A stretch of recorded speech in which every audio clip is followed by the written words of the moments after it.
attention back to the breath and start counting over at 1.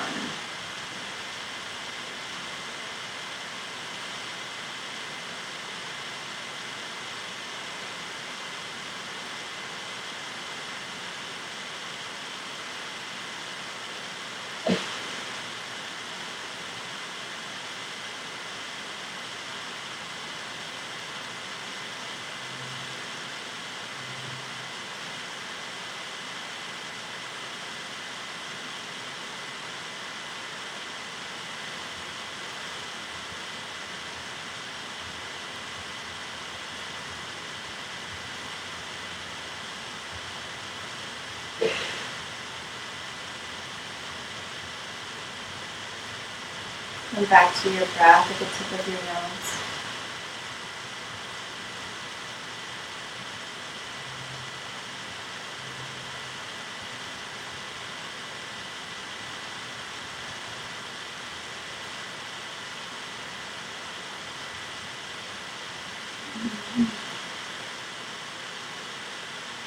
Find yourself in your golden room.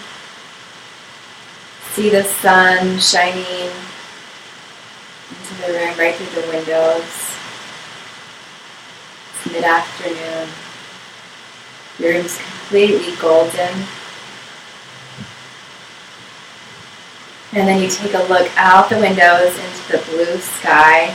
Look out the windows. See how big, bright, blue, wide open the sky is. You're on top of a mountain in your golden room.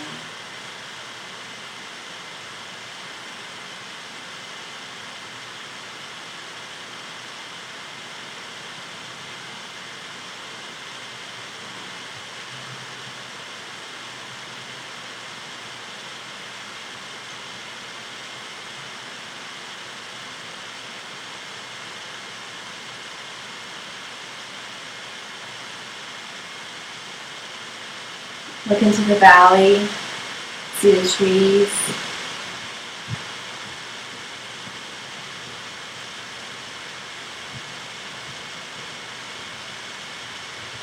See the mountains in the distance.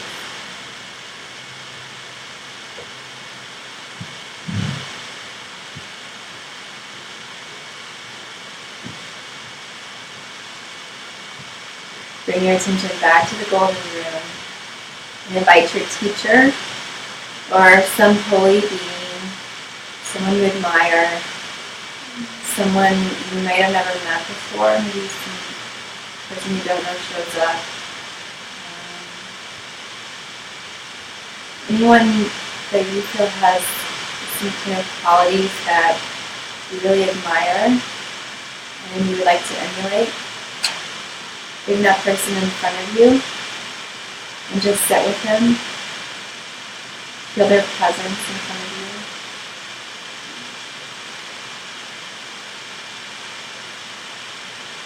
you. Look into their eyes.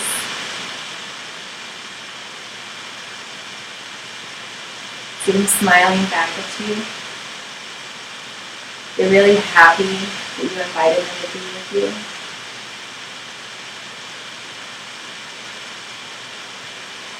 Keep looking into their eyes.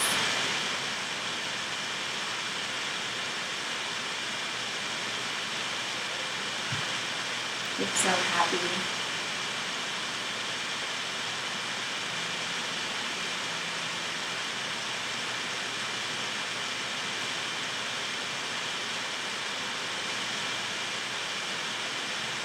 Just stay with them just for 1 more minute.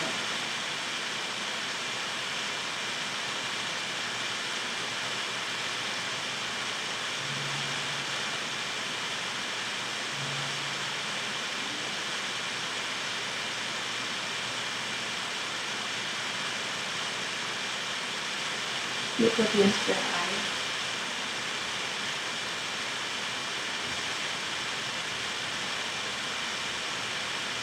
And begin to come back to your breath. And wiggle your fingers and toes. And come back to the room.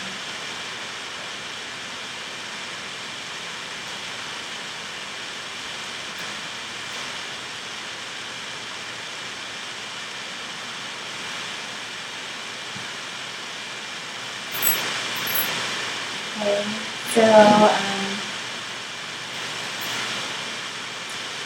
we talked about all the conditions that you need to assemble, gather for a good meditation practice. Once you start the meditation practice, or before you even start, you're going to encounter some problems or obstacles.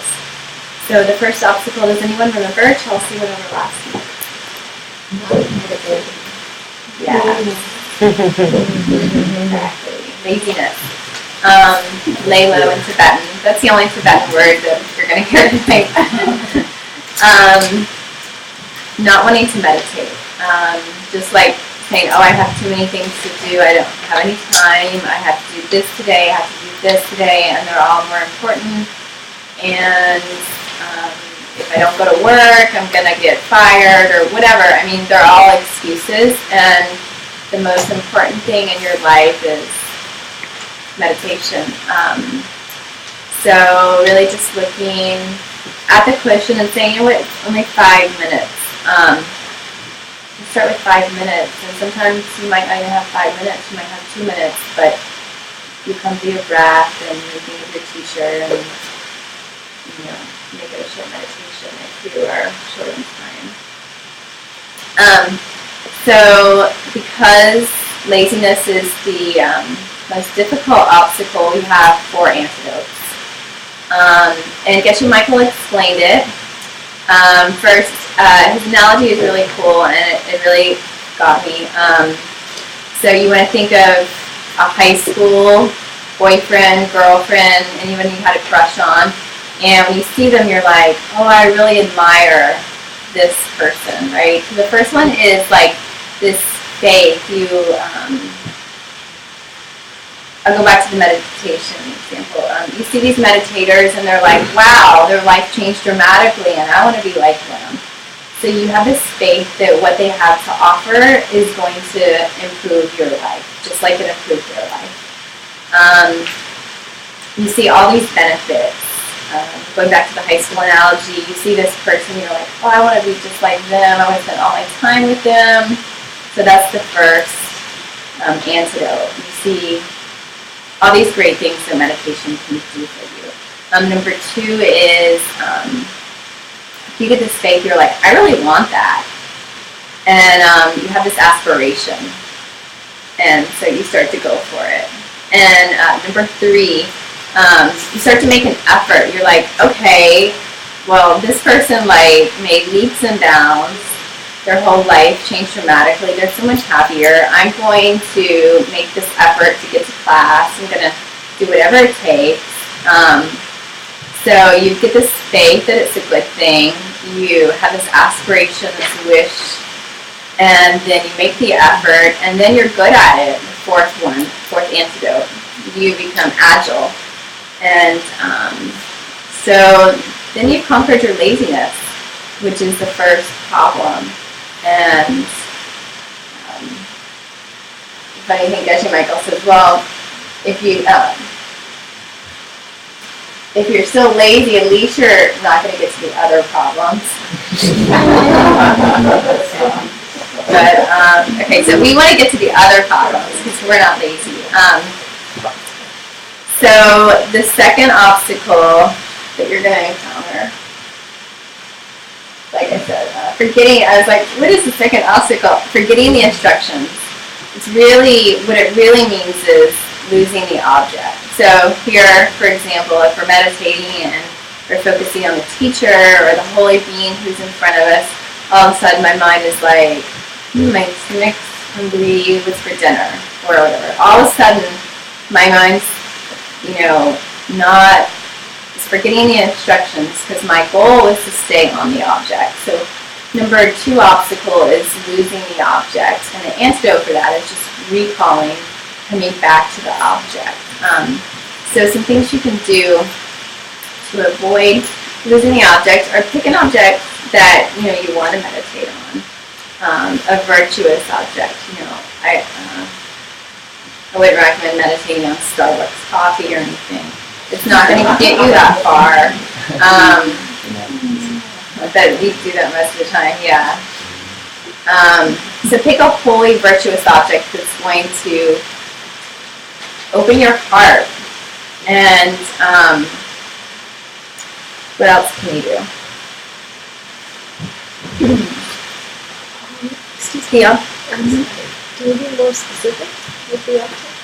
Yeah, there are lots of objects you can pick as meditation objects. For example, you can meditate on your own mind, different qualities of your mind.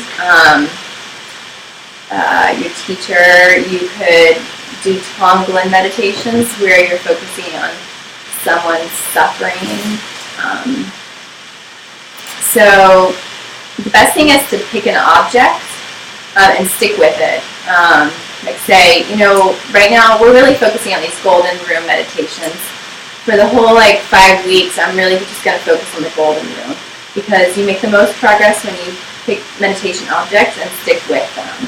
So for example, I wouldn't want to pick the golden room and then say, oh, you know what, I'm going to meditate on the suffering of the people in Egypt.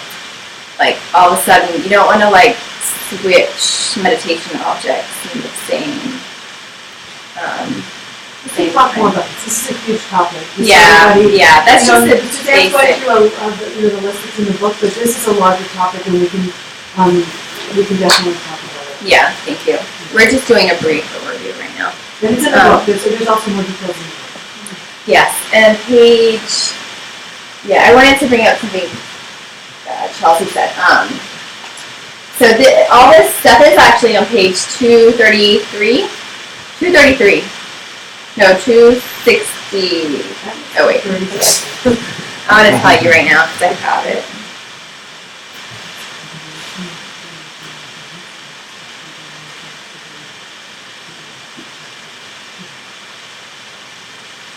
I'll tell you after class. After we finish. The other thing is, we're going to also clarify some of these links down here after class. Just so we make sure that the sessions we wrote up here are the ones that we're talking about. So the other thing, the objects should be a mental object. It shouldn't be something like candle flame. And so I think that's all I want to say about losing the object. So you just want to bring your mind back, just like you're training a dog. And some of the pictures in the poster up here. So the guy's got some tools in his hand, and they'll talk about it in one of the next classes. But you're going to fix your mind to your object and just keep bringing it back over and over again. So your mind starts to develop that single point of concentration. So I'll go over the last thing. So just to kind of build off of what Suzanne was saying, with the high school example, which is such a great one, when you had that high school boyfriend or girlfriend and you got to make out with them, time stops, right? You get that great kiss and you're just you're so, you don't even know what time it is, right? You're late for this, you don't do your homework, you're daydreaming about it all the time. And that's the same kind of intensity that you want to bring to your meditation. And that's also why it's important to pick a good object. Because if you have a great object that gives you that feeling, like hearing your favorite song, right? It doesn't matter if you're having a bad day, you hear whatever, Single Ladies or I don't know what your favorite song is, but you forget that you're having a bad day. You forget that your shoes hurt. You start dancing, or you do really embarrassing moves around your apartment that thankfully no one can see. But it's just like that. You relax in that moment, and you're just focused on that object or whatever it is that gives you that feeling. You know that. So you're not, when you're going into meditation, you're not looking for something that it's not something you've never experienced. There are other, similar things. So just when you pick an object, you want to pick an object that's going to give you that same kind of intensity. And I'll come back to intensity in a little bit. So from here, where you are is you're on the map, like you're moving through. And so what you encounter now is you've overcome your laziness, you're on your cushion, which is great, and then found an object that you're excited about and that is hopefully also like a holy or sacred object that you can focus on. Now, from here, what you're doing is learning to adjust your meditation, kind of like a new driver. So you're going to go from having issues that are like very big, like, you start learning how to drive, you're like kind of going like this a lot, and anytime like you're supposed to change lanes, you like look over there and you swing and like, you keep doing a lot of this. And then once you become really experienced, you can like go like this, you're constantly adjusting, just making minor adjustments, you're like talking on the phone, you're checking the thing, you're like, you're doing a lot of different things, but you're steady on the wheel. And that's how your meditation is going to be as well. Actually, he had a great story. His teacher, Ken Rinpoche, I think decided to learn to drive when he was like 70? What was it? 60. And like, didn't really speak English very well. And Geshe Michael decided he was going to be the one to like teach him how to drive. And so I think they were living in New Jersey and it was the fall. And so on one side they're kind of driving down this residential street, and on one side there's, everyone's kind of like raked their yards, and there's all these, piles of like bags with piles of leaves waiting to be recycled, and on the other side there are these trash cans. And of course, like, Rinpoche like doesn't know how to drive, so he's like, just going down, like swinging, and like Geshe-la's sitting there like, sure, can everybody like, just trying to give him some direction. And of course the inevitable happens, and he goes too far, goes up on a curb and like knocks over a bunch of trash cans. And of course, and there's this guy in the yard who's like, it's New Jersey, so they're like, And Rinpoche's, oh, what does that mean? Like, jerk or asshole or whatever it is. Geshe Michael's like, oh, he's just greeting you. What does this hand sign mean? Oh, that's just a way of saying hello. So you want to remember that, like, kind of where you are, you're like a new driver, like you just got this hot new car, and you're excited to drive it, and you just want to, like, remember, like, at first you're going to, like, hop it up on the curb, but, like, you're going to get, over time, you're going to refine and get better at controlling your vehicle. So we're just going to go over some of these, like, larger problems you're going to meet, and then the smaller ones as it goes forward. So initially, what you're going to encounter is restlessness and agitation. So a lot of times you sit down to meditate, and what happens? Your mind finally calms down a little, and then what happens? So I think yes, it's Yeah, like what pops in your mind? planning. What do you have to do for the day? Oh, exactly. So your mind gets like a little bit of rest, right? And then all those things that you've been, putting off, like suddenly come. So it's like groceries and lunch and all those things. Yeah, all the things you haven't done, you're thinking about work. So you have, restlessness is when you have a pleasant distraction. Like when you're like, oh, what is it that I want to eat today? Or like, oh, those shoes I saw online were so cute, and you start trying them on in your head, So restlessness is when there's like a pleasant distraction, like you're thinking about things that you're attracted to, things that you desire. Agitation is when there's an unpleasant distraction. So you're thinking about work, or like you're saying you're planning, you're thinking about all the stuff that you haven't done. So that's agitation. And one thing you can think about is like, if you let yourself kind of fall into this, when you get up from your meditation, what's the first thing you do?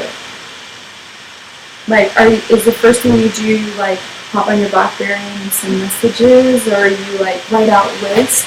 So if you do that, then you use your meditation time, non-constructively, like, because all you did was kind of organize. You used that time to organize stuff that you didn't do. So you want to make sure that if you do focus and you do learn to kind of control this, when you get up from your meditation, you're going to be calm and you're going to be centered, and you can approach your day in a really orderly manner. And I think that's probably what everyone wants to get out of their meditation. So you're going to have these reactions, and you just learn to watch them and observe them, and over time you get better at managing them. So when you have what they call obvious or gross restlessness, it's when you are so distracted that you actually completely lose the object. So you start, thinking about lunch, and then you start planning, your lunch, and you completely forgot what it was that you were even meditating about. So in gross restlessness, you completely lose the object of your meditation. In subtle restlessness, which is what a lot of people will have, you're mostly still meditating, but like in the back of your mind, you can see that thought coming, right? Like you're like thinking about meditate. So you have this little corner of your mind that's still kind of taking notes. So it's kind of, I think they compare it to like a lake in the winter, where it's frozen on top, but underneath, like there's still water running, and you don't want to walk on it. Like in any moment, it could break. So your meditation isn't stable, so it's at risk of breaking. So then we're going to go into dullness. So dullness takes different forms. You mostly have gross dullness and subtle dullness. With gross dullness, you're still focused on your meditation object, but your mind isn't fresh. Like you don't have clarity. You're still focused on the object, but your mind isn't as clear.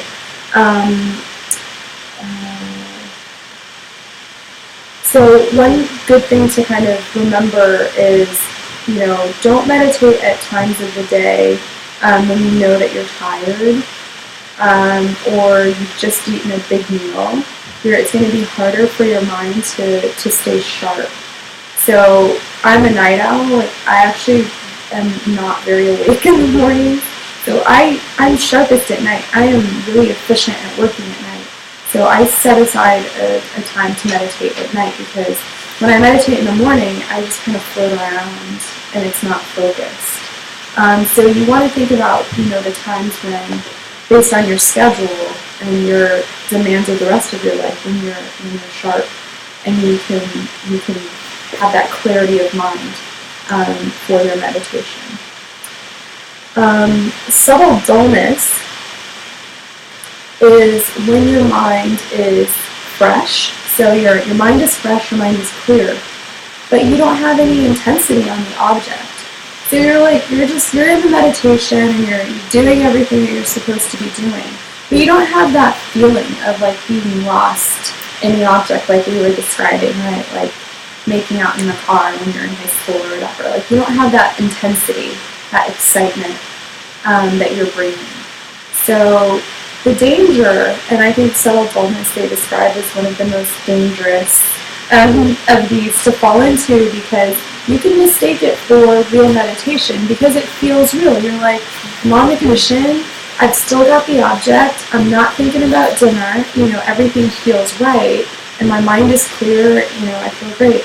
But if you're not careful, you'll think that you're really meditating when you're not. And you kind of need to have that last element of just being very intense, have that intensity where you're like lost in the object. So that's again why it's so important to pick a great object and focus on that. So I think Geshe described it as, when someone has a meditation practice, he can meet them and he can see. If someone is like really spacey and they say they meditate a lot, they're probably spending a lot of time in subtle dullness. It's almost like meeting someone who like spends a lot of time smoking pot. Like they're just kind of like, all the time, So, but it's, people who are proficient meditators are really sharp. They're really sharp. Like they, I meet my venerable Akasha works at a hedge fund, and he's like, I do my work in 3 hours. He's like, it didn't used to be like that. He's like, I go to work and it's like I grind out spreadsheets and I do what I'm doing and I move on. And he has all these side projects and, like learns farmland in his spare time. So when you're a good meditator, it makes your mind sharper. So if you're spending time in subtle dullness, you're not going to accomplish what you want with your practice. Okay? How can you, when you go, like, you do different areas and stuff, when you get into, like, focusing, meditating on, like your goal, right? Like, just something that's kind of you go with it next, and then when you're kind of there, how can you, I have a hard time, say I have swimming on a task, and it's all with good intentions, but sort of putting my mind on that without thinking about so much of what it is, like going to an island to different topics that I want to, like I have my good intention to meditate on. I have a hard time kind of bouncing between where I'm, the way I'm thinking about it instead of, and that kind of throw me out of the loop of really focusing on my intention to meditate on something that's important that I want to accomplish. Kind of, so you know what I mean? To me, that sounds like agitation. You mean you're thinking about things you want to do instead of focusing on the actual meditation, or are when you we had the saying meditation yesterday, remember, and we kind of went after preliminaries into like what we would like get accomplished. What do you mean? Sort of like Virtuous thoughts are still a distraction. okay. So I want to bring it back towards One object. yeah. Your object you've chosen. Okay. No other object. Yeah. Virtuous thoughts So are now I'm distraction. thinking about Yeah. that kind of Virtuous thoughts are distraction, one object. Okay. Yeah. Even Okay, you're I like, think- I'm gonna exactly. Yeah, she answered it. Yeah, the intention is to focus just on the object you picked. So whether you're thinking of anything else, whether it's like, it's still not the object. Does that help? We'll set time for other questions after. And I think that's the other thing that you can do is to kind of note whatever it is in your mind and shelve it for the time being. And then you can set aside a separate time for an analytical meditation where you can sit down and sit with that. Because sometimes when you are meditating, there's a question that comes up. Yeah. And you want to address it. And it's But like the right form. Yeah. This is important stuff. Yeah, it's important. And It's important. That's good. So kind of some mindfulness on how to like shelve that later and kind of practicing that in itself can help me sort of deal with important stuff that comes up during meditation, but stick with the object. Exactly. So what, like all of this, like you're building your space, and then you're like setting aside like a time that you're going to keep sacred. Like nothing messes with your meditation time. Not even like, other nice, like great virtuous things you want to do. Because then your mind is going to see that. Your mind is like a really smart kid. It's just going to keep tricking you. Well, it's great. I'll crack into this great meditation and go, this is the stuff I want to get into that I don't set the time to think about. And sometimes I'm too busy to get into it. And then I'm all like, yes. And then I'm like, wait, where's the object I'm using? Sight and being, focused on the thing. Exactly. And it'll keep happening as long as you let yourself switch. It's going to keep happening. And that stuff is going to distract you because ultimately if you're not learning to meditate correctly, you're never going to be as effective at getting through the rest of your day. You're not going to be as effective. You're not going to be as sharp. When you're just pretending to meditate and you're running around in your head and you're not doing anything, you're still. You're practicing non-meditation. Yeah. I mean, you're practicing a meditation on an object that's not going to help. Yeah, I can go from there. Not going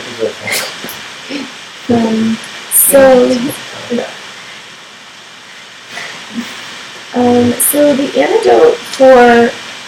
antidote for this dullness and agitation is this is going to be the second Tibetan word, Sheshin, which is watchfulness, or the watcher mind.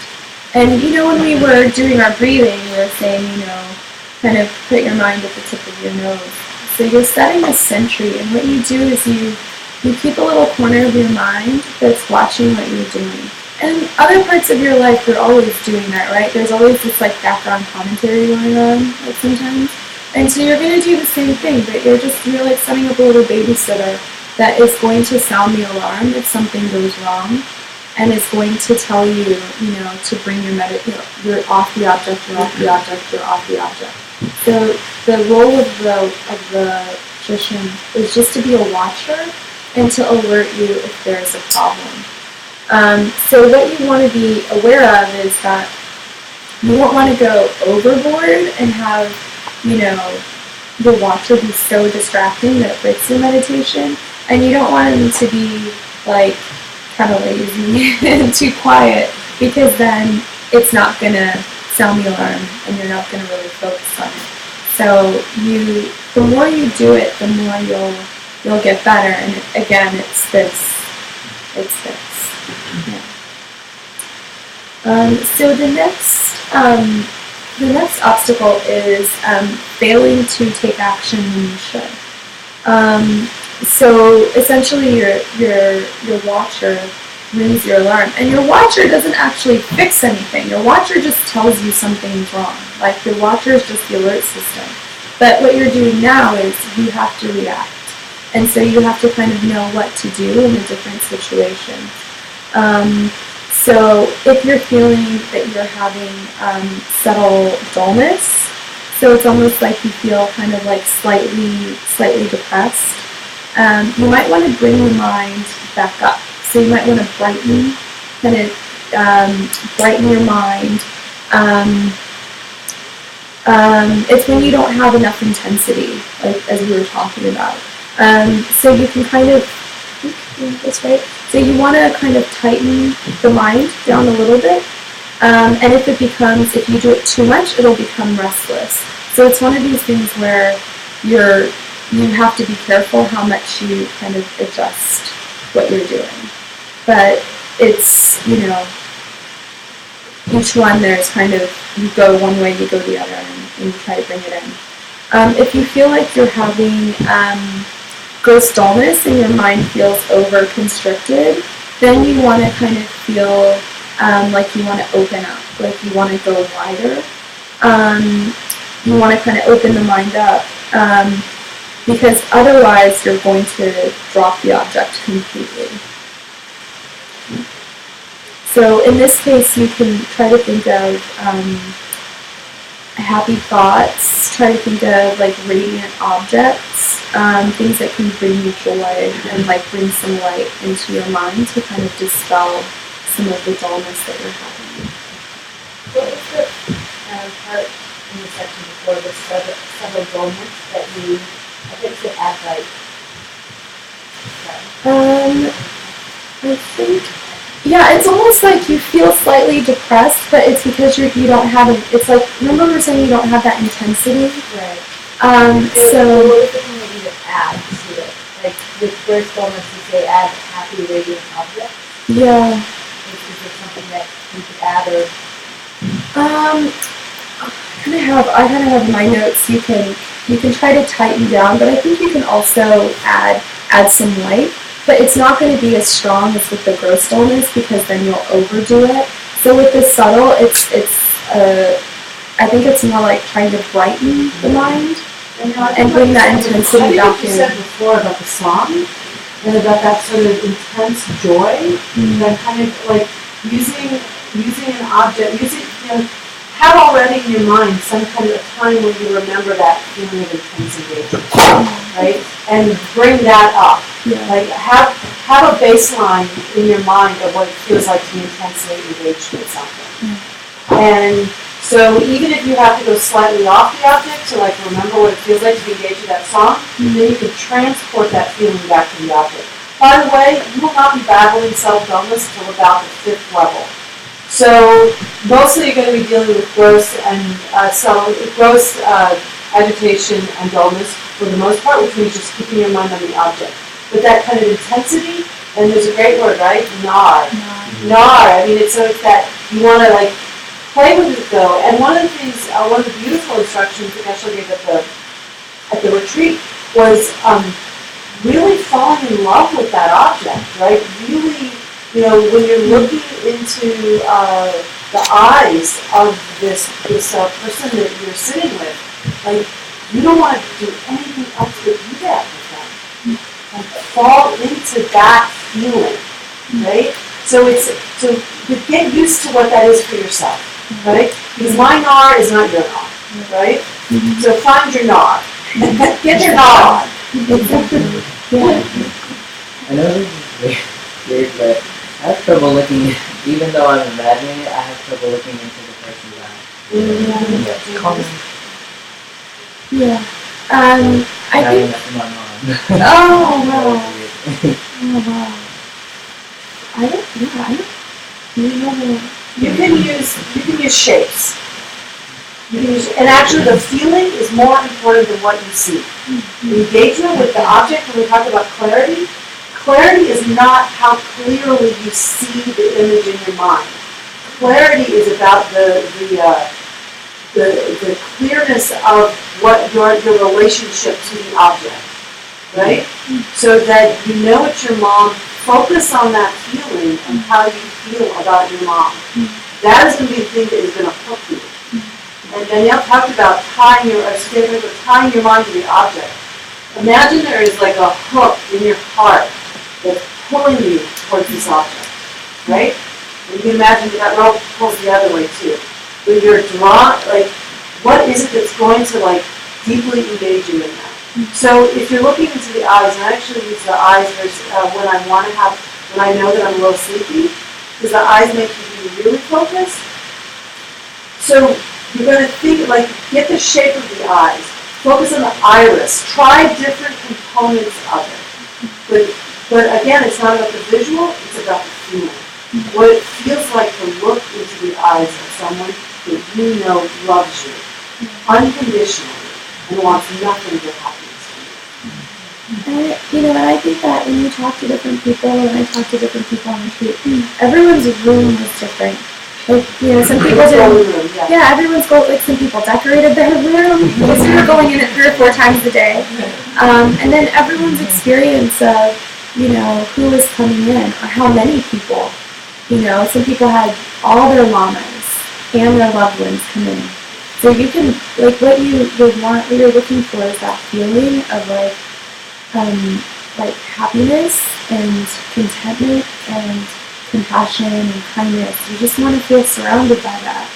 So if it's hard for you to feel like you're looking at eyes, like, you could just focus on the presence, like the outline or the shape of the presence in the room. Whatever works for you, is absolutely fine.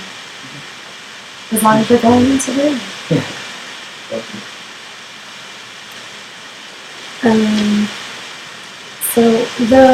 I'll just clarify, I think, between the subtle and the gross dullness, the antidotes, it's going to be a much bigger thing for gross dullness, because it is a bigger problem. With the subtle dullness, you're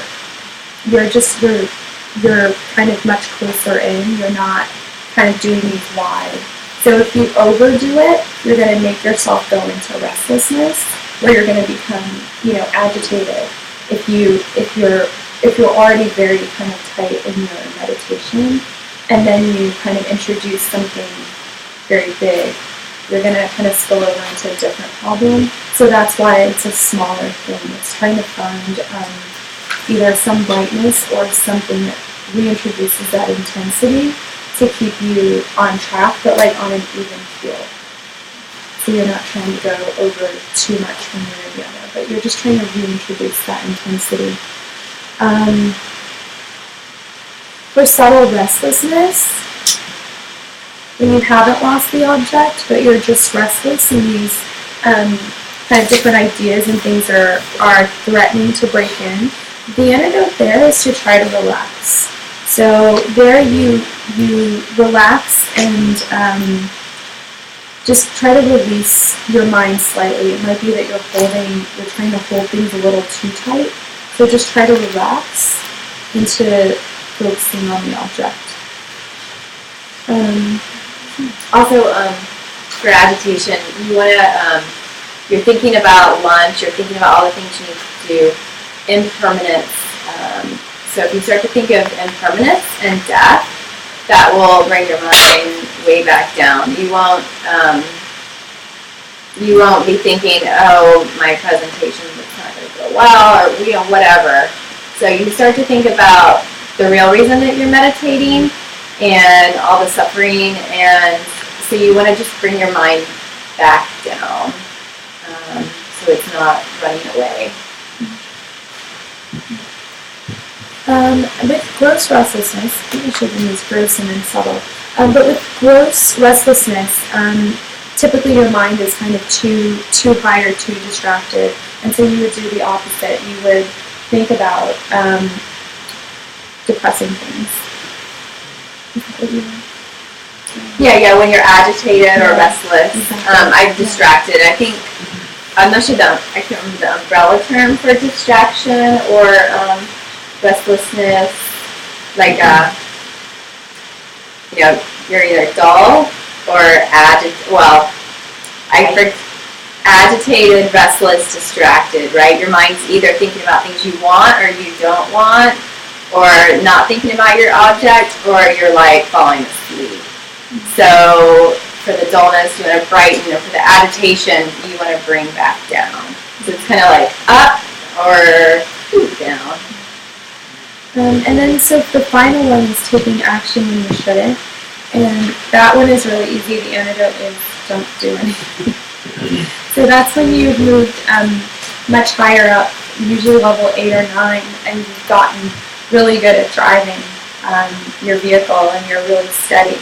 And so there, it's like, you might have a thought that you should, it's just just don't overcorrect, essentially. So don't take action when you shouldn't. So just don't do anything, just keep driving down the highway. We're going to do a really, really short meditation, and then we'll stay for questions, and that way we'll just do a couple quick questions, and then people can do it.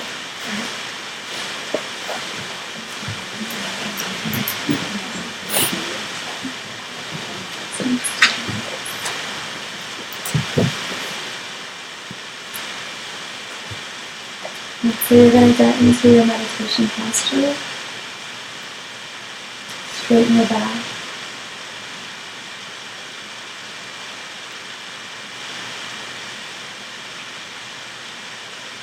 You go back into the golden room.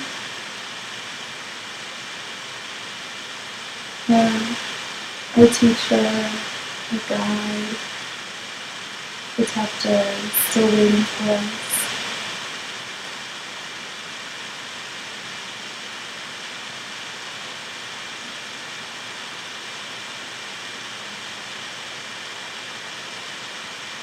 Your room is filled with sunlight.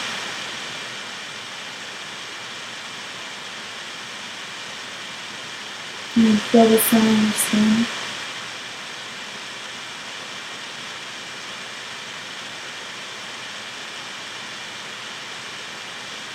Beautiful blue skies when you look outside.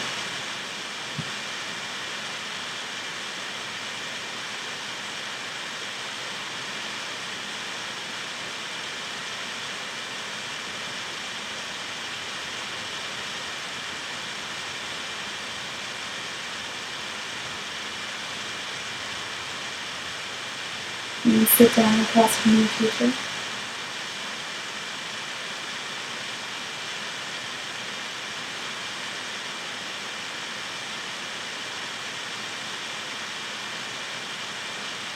And you put their hands on your hands.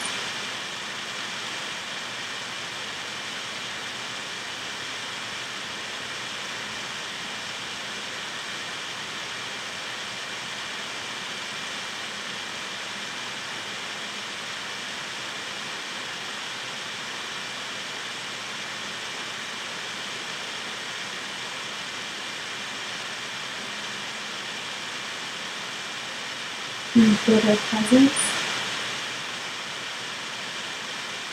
You feel the warmth in your body. The warmth of their hands on your hands.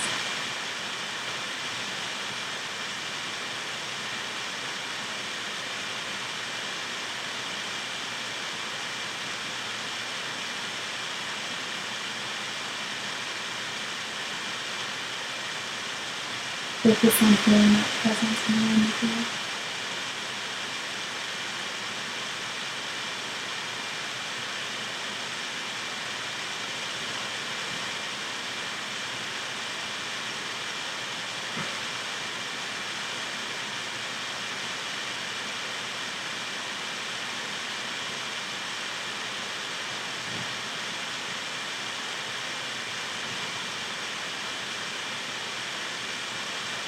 Keep looking at the hands.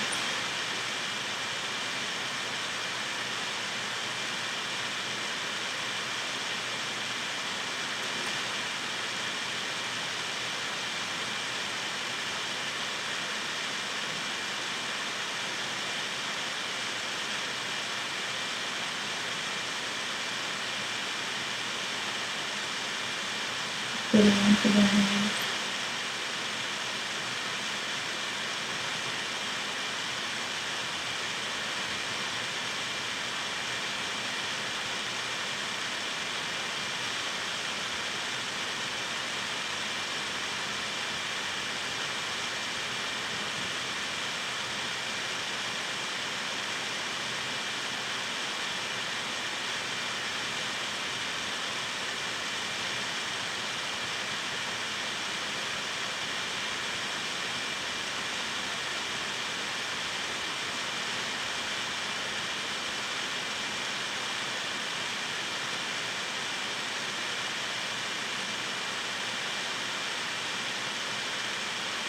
You're going to take your teacher for a while.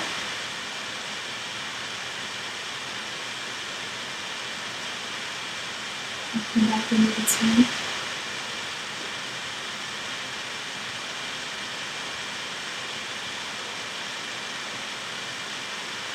Feel your fingers, your fingers.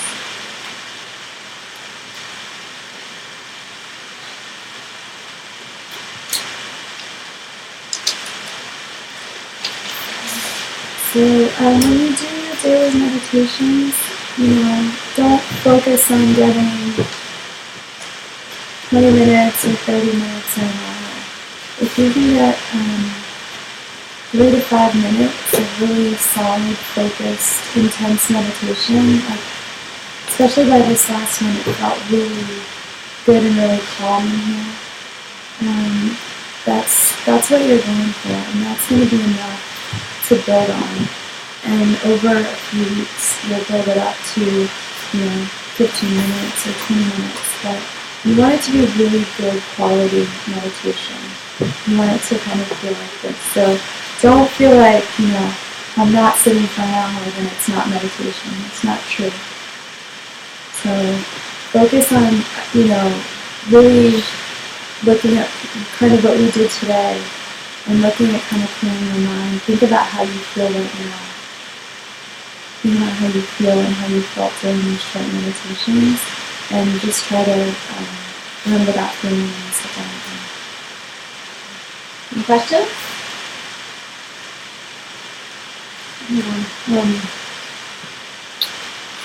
During the retreat, someone mentioned, asked the Shamata, with a few questions of, is meditation one thing, a few pictures, or a movie? Remember that? Yeah. Can you just explain it a little, or which one was the clear one, right? Yeah, it's a flow of images. Yeah.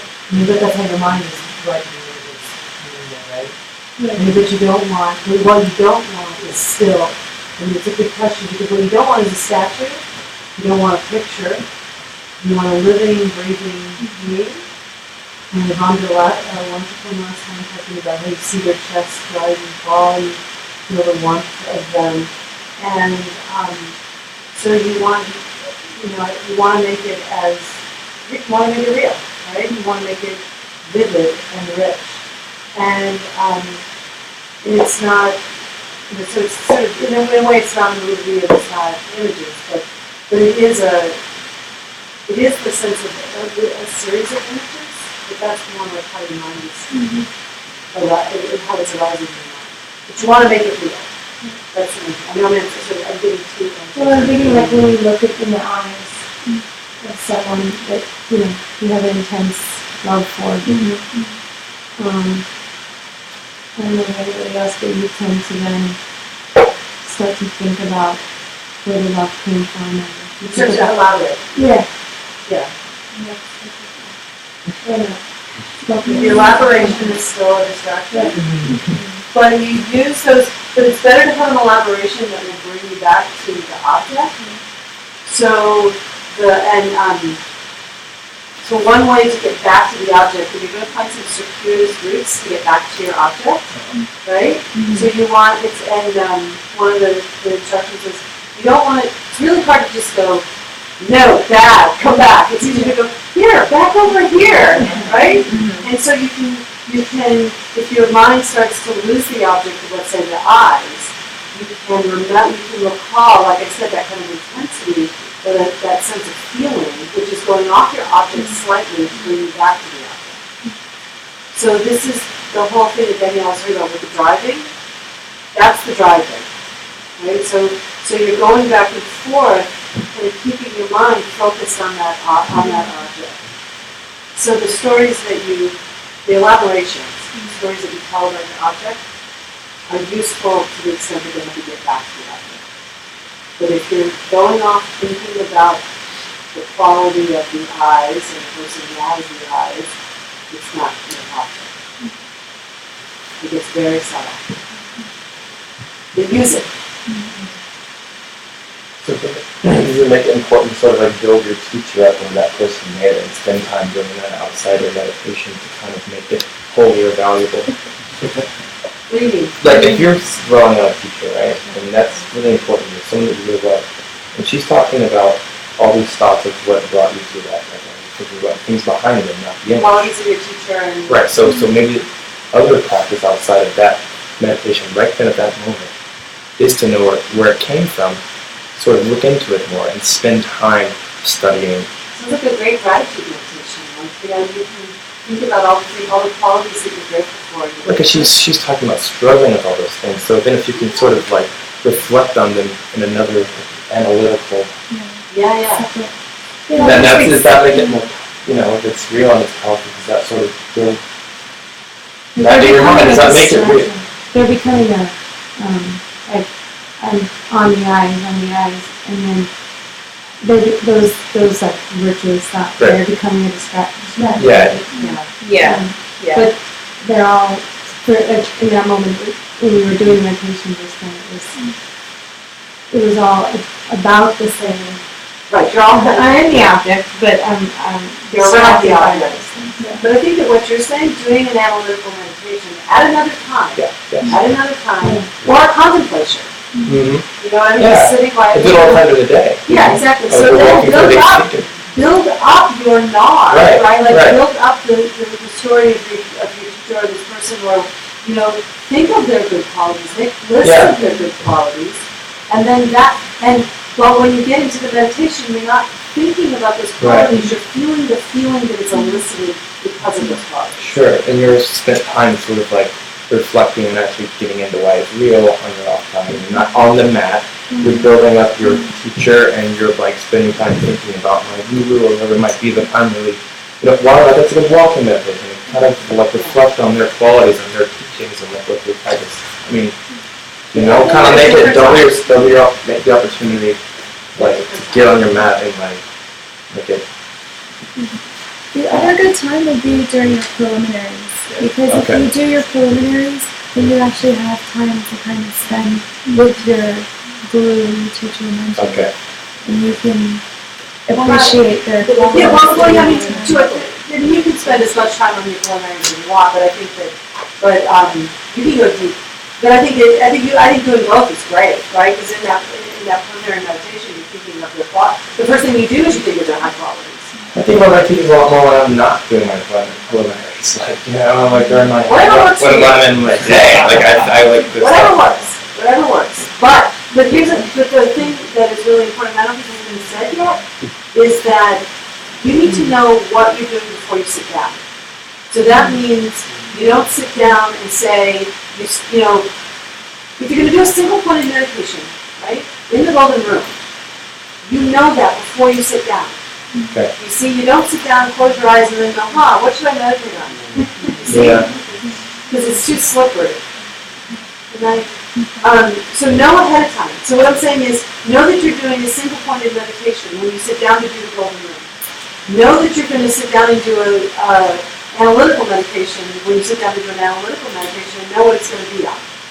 That's part of the. It's the fifth preconditions for a good place. It's preparation. You know already before you sit down what you're going to be doing. It's not on the spot. What do I feel like doing? So the analytical prep meditation could almost be like beneficiary, like most efficient. Maybe before the practice actually goes down, or maybe both. Because then you really got fresh juice running behind why this makes sense. Yes. Okay, we're gonna let Mike ask a question. We're gonna so tonight it was just an overview. They're gonna get way more detail because we hadn't even started the poster. We're gonna talk all about agitation. Well, we're not, but other people are.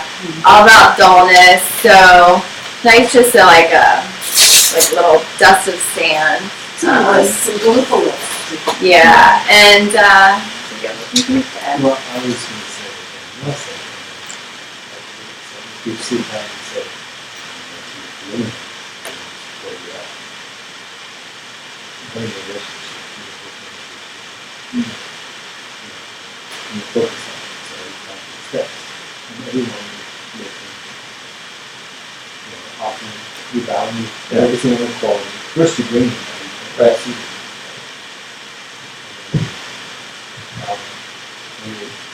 Environment, perfect quality, So it's kind of the analysis in itself a little bit there, kind of validating it. Yeah, we talked about it, but if you do it well, focus, and you decided I'm doing it for anything, maybe you're happy to okay, I'm going to make that you decide. It's 9, so just wanted to thank everybody for coming and staying a little. So thank you guys so much for coming. Thank you so much. So we'll stay for a few minutes if anyone has questions.